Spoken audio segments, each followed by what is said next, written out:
We continue our draft profiles by looking at Stian Solberg, Michael Hage, and Dominic Badinka, and if they would fit into what the Sharks are building with their current prospect pool.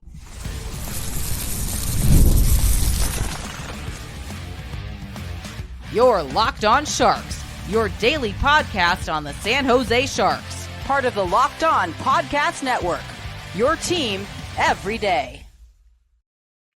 Hello, welcome to Locked On Sharks, the premier hockey podcast covering your favorite team in the Bay Area. My name is JD Young, caretaker at the Reef, also the Western Conference Tuesday host of the Locked On NHL channel. I want to thank you for making Locked On Sharks your first listen, probably part of the Locked On Network. We cover your team every day. If you want to be an everydayer, all you have to do is just follow wherever you get podcasts, or you can watch this on YouTube as well. And we continue our draft profiles as we're winding down to less than 2 weeks before the draft.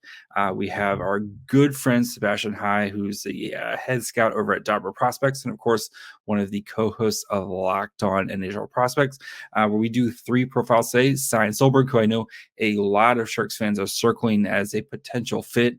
We also talk about Michael Hage, who I think is a very exciting prospect, and Dominic Badinka, who I think would be a really nice fit for the Sharks at the beginning of the second round. So before we get into all that, do want to let you guys know that today's episode is brought to you by Game Time. Download the Game Time app, create an account, and use code LOCKEDONNHL for $20 off your first purchase. Terms apply. And now we bring in colleague, also head poobah over at Dobber Prospects, Sebastian. How's it going, buddy? It's going great. Thank you for having me on. We've been trying to organize this for a little while now and finally getting to it. And we're talking about 3 players I like a bunch, so I'm very excited to dig into it today. Yeah, you've been gallivanting around the world, which is what you can do when you don't have children, and enjoy that because, for me, gallivanting is soccer on Saturday and maybe the pool afterwards. And then that is a busy Saturday for me. So we're going to be talking about starting with one player who I know a lot of Sharks fans are already potentially penciling in. And that is one Stian Solberg, the defenseman from Norway, 6'2", 205 pounds. And 42 games this year, had 4 goals, 10 assists with 66 shots on goal. And Sebastian, what makes him such an intriguing prospect? Yeah, Stian Solberg is a bunch of fun. This is the most violent defenseman in this draft class, in my opinion. He's a really physical player, and he's a fantastic rush defender. He's able to blend high-end mobility with high-end physicality to just be an absolute, like truck while defending the rush. He doesn't chase hits, but when he selects a time to step up, he does not hold back whatsoever. But he's very strategic with when he does. So there's a level of intelligence that supports that physicality and that engagement in his defensive game. Beyond being a significantly above average skater and physical player, this is also a player who's been developing his puck skills over the course of this season. He's been playing 25-30 minutes a night against professional competition in Norway's pro league, which is not a great pro league to say the least.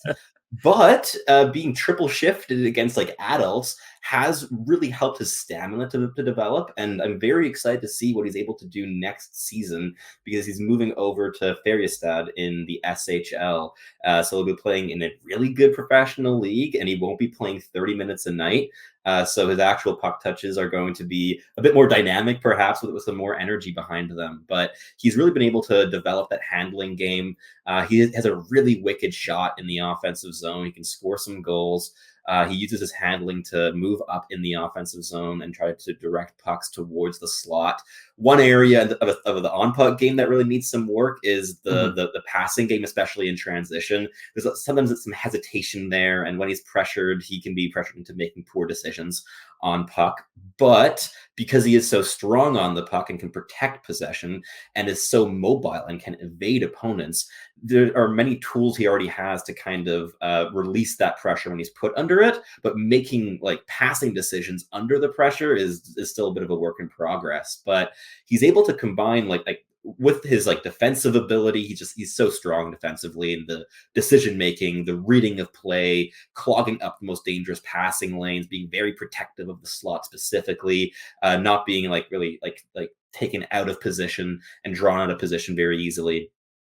That gives him a really intriguing floor. I think that, like, we're talking about third pairing defensemen if the development stagnates here.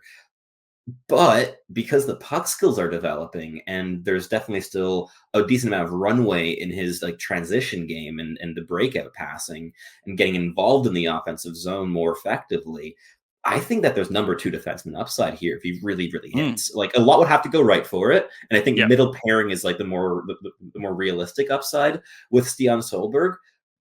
But there is that extension of upside that has him firmly within my own top 20. He finished at 19th on our final ranking board at Dobber Prospects. He's at 18th on my personal list.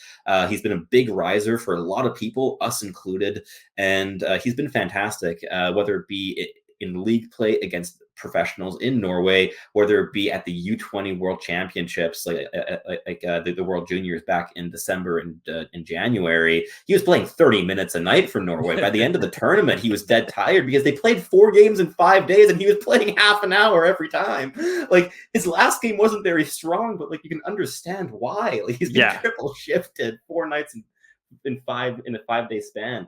But even at the World Championships against NHL opponents, he was able to shut them down very, very effectively. And this is just last month.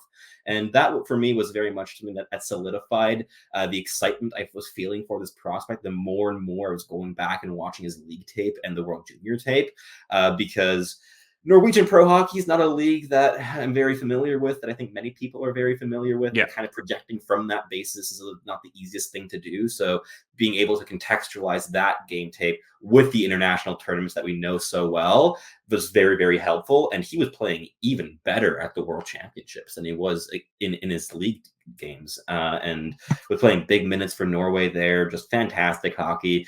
It's so much fun that we have 2 Norwegians in our top 20 this year. Like, it's amazing. I love it. I want Norway to be like the new hockey nation coming out of Scandinavia. That'd be a lot of fun. But yeah, Stian Solberg combines high floor, high upside, super high fun factor, and a really exciting development curve. Like, he's just getting better and better and better at a way faster rate than most players in this draft class, which is one of the big reasons that he's been such a late riser and that there is so much optimism in his projection. Like, he could be playing top 4 minutes in the SHL next season really, really well. He could be an NHLer in like 2 years, playing a violent brand of hockey and an intelligent brand of hockey at that, which is a combination that you just love to see. Okay, so I mean, you kind of answered my next question was why has he been rising? It's just because he's been playing. What he showed, I think the World Championships, like you mentioned, really showed like, okay, like he could do this against NHL or close to NHL players in some cases, but I know a lot of Sharks fans, like especially if they miss out on the top 6 of however you want it, Demida or not Demida, like Dickinson or Jakubchek, like that top 6 tier of defensemen. A lot of Sharks fans are like, well, just pick Solberg at 14. Is that too rich at 14? Especially if there might be some other high end forwards on the board there, or you just like screw it, just pick Solberg because he's going to be good anyway. It's a bullish pick. I wouldn't say it's rich. Like, it would be, you're very certain that you're super optimistic. Like, I wouldn't be against picking Stian Solberg at 14 if my team needed a defenseman and I just picked Macklin Celebrini at first overall. Like, I'd be down. It would be a swing on upside and a swing on stylistic fit. And I think the Sharks would love to integrate some more physicality and defensive engagement, and combining that with that high-end mobility in the developing puck game. I think it'd be a fantastic fit in San Jose. And I mean, like, you've been looking for a bit more like physical players to kind of insulate the abundance of soft and undersized skill that is already in the organization in some capacity. And I think Stolberg would be a bunch of fun. Like, if Beckett Seneca is available at 14, that's a guy that you just kind of need to take a swing on. And then you just have like some of the most dynamic top 6 pieces in the entire league at your disposal in a couple years' time. But Stian Solberg makes a ton of sense, especially if there isn't like a super, super high skill, high upside offensive guy left on the board. I think Solberg is a fantastic option. And I mean, like, the alternatives in this range or other guys that we're going to be talking about too, like Michael Hage. If you want a defenseman, I think Dominic Badinka is kind of the next tier after Stian Solberg as well. I like guys like Igor Chernyshov a lot as like physical, skilled power forwards, but I can make arguments to pick a guy like Solberg over those other players. And yeah, he's a bunch of fun and projects really well and has only gotten better as the years progress while playing like an absurd amount of minutes in every competition he's played this year. So has not been an easy cycle. And considering just how much he's been playing, the fact that he's so steadily gotten better and better and better is already a really good sign for how he projects in an NHL role, playing 82 games a season and then still needing to perform in the playoffs after that. All right, guys, before we continue, we talk about Michael Hage and how this could be a really nice piece for the Sharks, even at number 14, because of the potential upside that he would bring and where he would fit into the Sharks prospect pool. Just need to take a quick break. It's summertime, which means it is time to go see a baseball game. And if you want to go catch America's pastime, you need to check out Game Time. Game Time is an authorized ticket marketplace of Major League Baseball. And what makes getting tickets faster and easier, prices on Game Time app actually go down the closer it gets to first pitch. The thing I love about Game Time is, one, you get to see what your seats are going to look like. Nothing worse than getting to an event and realizing my seats stink.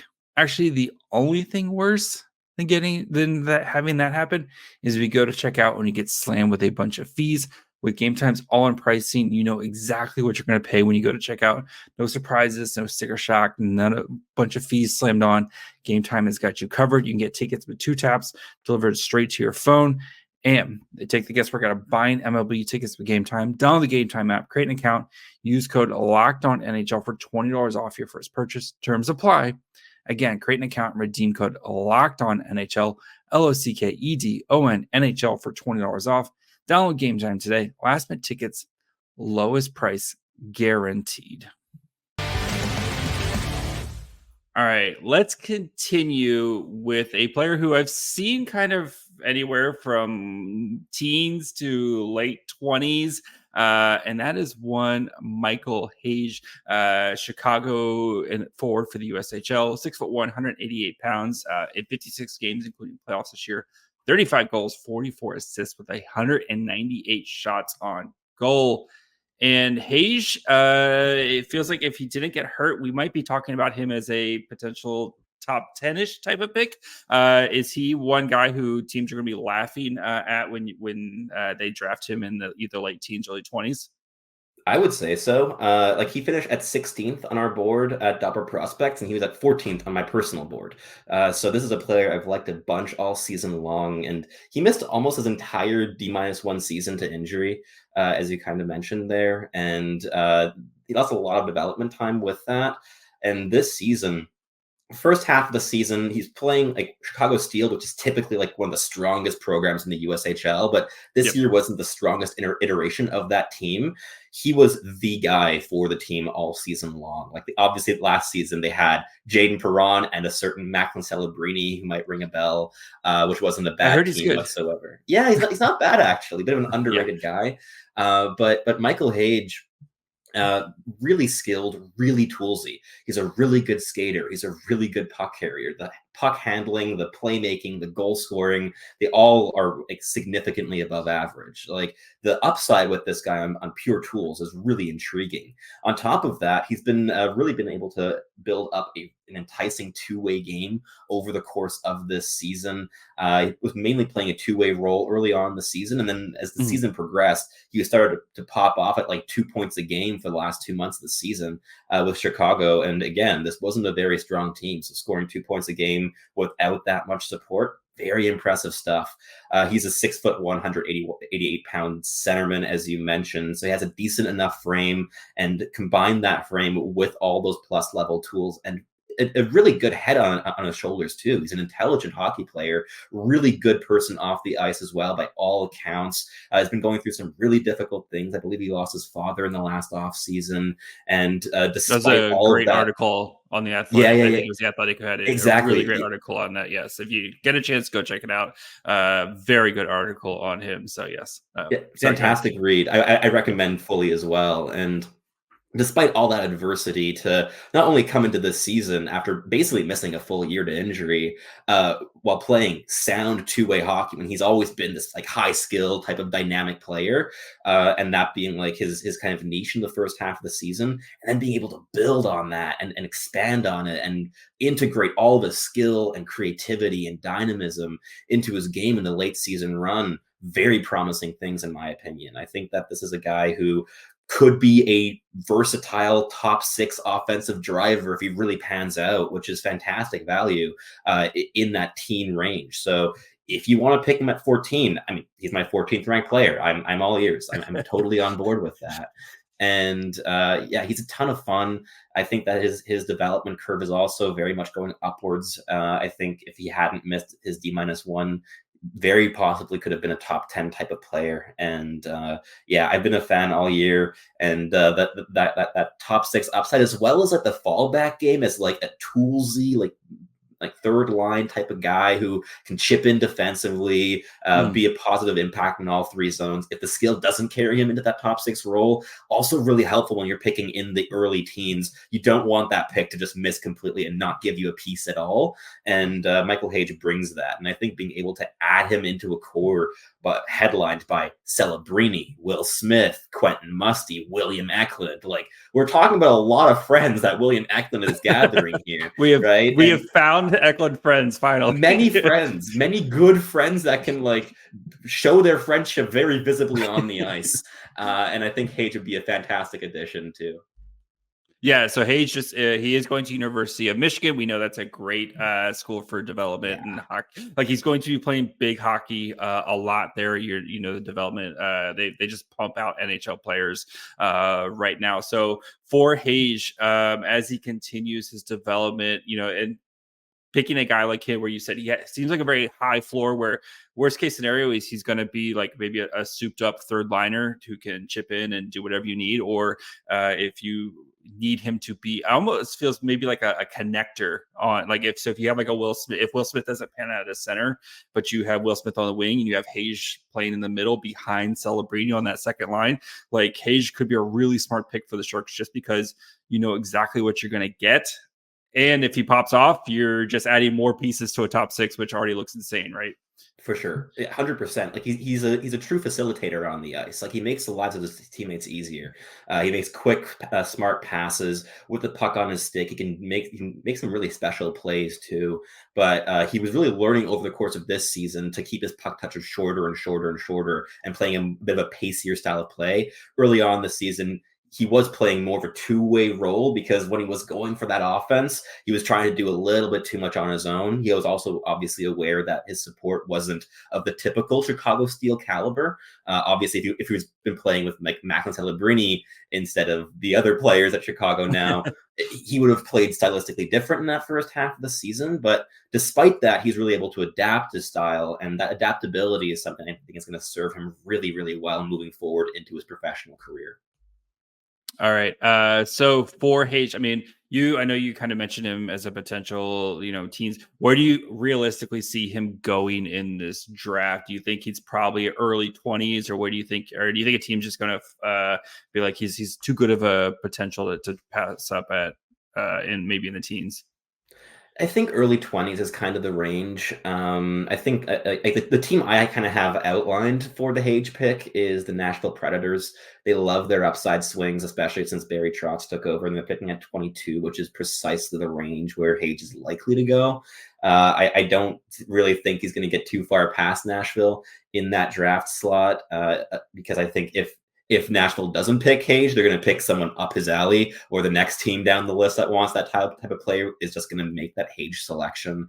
But again, I think that the value is decent, as high as like 13th or 14th overall. Like I wouldn't be picking him top 12. I don't think. I think that there's a pretty clear like delineation there, where like when you have guys like Hellenius and Seneca available, I'd be looking down that alley.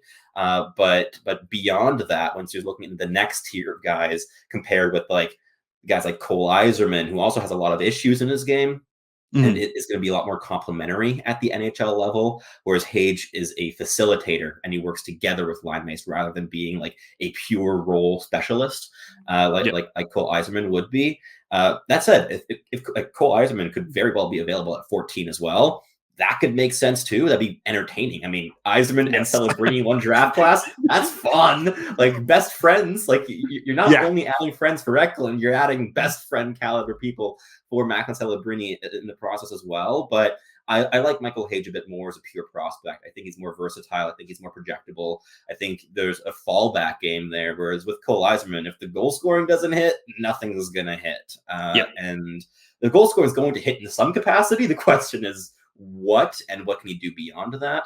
But yeah, Hage is a bunch of fun. I've enjoyed every viewing I've had of Michael Hage this season because he is so smart. He is so engaged. He doesn't put his get his foot off the gas pedal, and that's a very different type of experience than skating Cole Eiserman has been. Yeah, that's when you're drafting Macklin Celebrini. It feels like whatever you pick at 14 is very much icing on the cake. It's a great world to live in after such a terrible season. Again, everyone should just get the first pick in the draft. It's really great. I highly recommend it. So, I guess before we finish up with Sebastian, we talk about Dominic Badinka. Just need to take a quick break.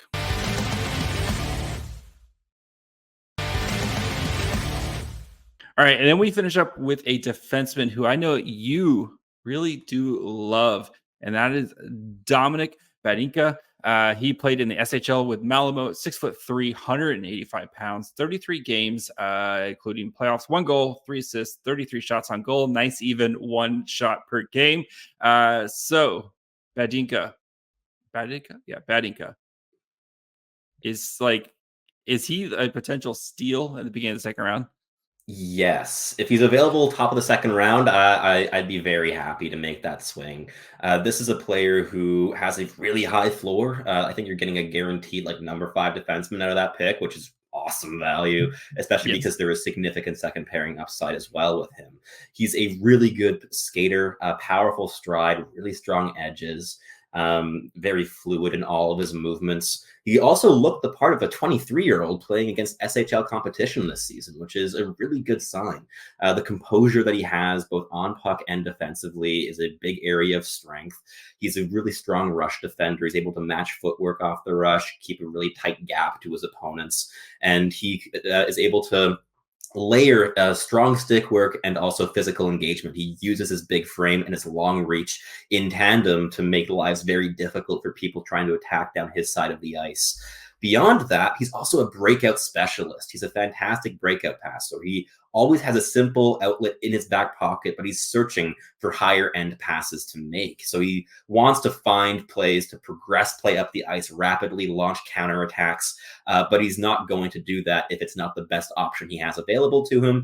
And when he's put under pressure, he has a really quick like release valve with a simple pass in his back pocket to his defensive pairing mate most of the time. The puck handling itself is a bit interesting. Against junior competition, when he has space to work with, really fun puck handler because he is so mobile. He's able to leverage like decent puck control with that mobility to really move around the ice very well, even in the offensive zone. He likes to activate a lot more when he's playing against junior comp. Against professionals, he has a bit of a locked top hand, which means that he can't really move the puck laterally all that easily, and he needs a bit of space to maneuver. So against SHL competition, he just wasn't handling, and I think that's a little bit closer to how he would be at the NHL level, barring significant work on that like comfort in handling the puck in diverse and complex situations, small ice areas as well. not an offensive dynamo by any means here, but a really effective defender, and that breakout skill makes him function very well in the modern NHL. Right, being able to shut down play defensively and very quickly launch counters and make smart decisions under pressure, and being able to adapt to some mechanical weaknesses, like with his handling ability, and he adapts by making quick decisions, by using his mobility and physicality to create space and time for himself with the puck on his stick. Even if it doesn't always look super pretty, it's very effective, even against SHL players. And in the offensive zone, he's a pure distributor. He's not like a creator or a playmaker from the blue line. You're not going to see him make pinpoint passes to the slot, and like he's not Lane Hudson here, right? Which is not what you're looking for with Dominic Badinka. And he just makes simple plays, smart plays, keeps the cycle going. He's able to make those important plays to keep possession in the offensive zone along the boards. One thing I like a lot is his hand-eye coordination. He's able to catch pucks that are like lobbed up to try to like clear the zone. He's able to catch those pretty well with his stick or his hand, and he's able to really lock down the boards for those rims that are meant to get out of the zone. Does that well. So a lot to like, very refined. And again, he looked like a 23-year-old against SHL competition this season. Great signs all around, and he hasn't been talked about all that much. I do know that like a fair few NHL scouts are massive fans of this player for all the reasons I was just listing, and I wouldn't at all be shocked if he ends up going a decent amount higher than where the public consensus has him going. Like publicly, he's kind of been ranked between, like, we have him at 24th at Dobber. And I think we're kind of spearheading the public perception of him in terms of being bullish. You all by yourself leading that. Yes, only us. Nobody else knows this player. It's a completely dark horse. Nobody has even heard his name. Yeah, it's just 100% exactly. I'm taking full responsibility here, but no, like he's also been like mocked in or like ranked in that like 35 to 45 range, a decent amount over the course of the season. But I like him a bunch. I think he's going to go higher on draft day than people might expect him to go. I could see him go as high as like 18 to 22 range. I could see him dropping into the early second round. I think he's gone by like 38. But beyond that, I don't know where he's going to fall. But I do know that NHL teams love the profile of a mobile, defensively responsible, intelligent, toolsy defenseman. And Badinka is exactly that. And we're likely going to see a lot of defensemen off the board pretty early on draft day. I wouldn't be shocked if teams have him in that like right next tier after the big boys. Yeah, and you mentioned playing as such, and it wasn't like he's just playing like 8 minutes a night. He was playing almost 15 minutes a night as a 17, 18-year-old kid in SHL. Like that is like Matthias Havlid, who's drafted 2 years ago, isn't playing 17, 18 minutes a night, and he's 20 years old. Like that's huge for a guy getting that type of development right away. So yeah, he definitely fits, I think, the Mike Grier profile, what he wants. Bigger guy, can move the puck. Maybe, like you said, maybe not the most offensively gifted type of guy, but when you have a potential top six of what they're building right now, you just need someone to get the puck to those top guys at this moment. I think that kind of sounds like if he's there at 33, I think that's somebody that Mike Grier is going to look really, really hard at, especially if they do go forward for their first two picks. And do you know who he'd fit fantastically with? Who's that? Luca Cagnoni. That's a fantastic pairing. Very complimentary. If that's your second pairing long term, that's a bunch of fun. I do love me some Luca Cagnoni. I've been very much on the Luca Cagnoni. He not only can he play, but he can actually play defense. And I know, even though he's 5'8" and like standing on a phone book, but no, Luca Cagnoni can play some defense. But having a guy like, especially if you do have a smaller guy like Cagnoni and like a guy like Badinka would be an insanely awesome pairing. Mike Grier, I've done it. Let's just do it. Sebastian and I, we saved the franchise once again. So, all right, Sebastian, I know we're like less than 2 weeks from it. So from the draft, where can the people find you if they want to continue to cram before the draft, buddy? Yeah, for sure. So over on Twitter at @high_Sebastian, I kind of centralize all my work there, but you can find a bunch of my work as well on NHL Prospects. We just came out with our final rankings. It is a 25,000 word article kind of explaining every single player we ranked. And I'm sure JD can link that in the description for people who are interested. And Locked On NHL Prospects, which I lead alongside Hattie Kalikesh, where we are doing a bunch of content as well. We've got mock drafts, we got ranking analyses coming your way, and we're wrapping up on our player profiles for draft eligibles for this draft class. And last but not least, I will also be putting together a full ranking article breaking down my own personal top 100, which I'll be putting out on my Substack and will be bumping on Twitter. And that will probably be released around next weekend, maybe a little bit later if it takes me longer than expected, which is possible. But yeah, everything I do is very much centralized on Twitter. So if you follow me there, you can find all of my work, basically. All right, buddy. I'll see you in a couple weeks. For sure. I'm excited. All right, guys. Hope you enjoyed my conversation with Sebastian. Always great to get him on to talk about prospects. Solberg, I know a lot of Sharks fans are super excited about his potential, being the kind of shut it down violent player. I think there's also a level of offense that he needs, has potential to go. But a guy like Badinka, I think, could be a really in play for the Sharks at 33 there. And I think his ability to create transitions and also play shutdown defense without having to spend a pick at number 14, where I think you can go a little bit more upside, could be something to be interested in here. So we'll continue to have one more set of draft profiles with our good friend Will Scouch coming later this week. We'll continue to get you guys ready for the draft. Tomorrow we're going to have a prospect, kind of the prospect rankings before the draft. So I will rank my top 10 Sharks prospects, have my honorable mentions, all that fun stuff. So make sure you guys are following wherever you get podcasts. And of course, you can watch on YouTube as well. Follow the show on Twitter, Facebook, and Instagram at Locked On Sharks. Follow me on Twitter at MyFryhole. Till tomorrow. Bye, friends.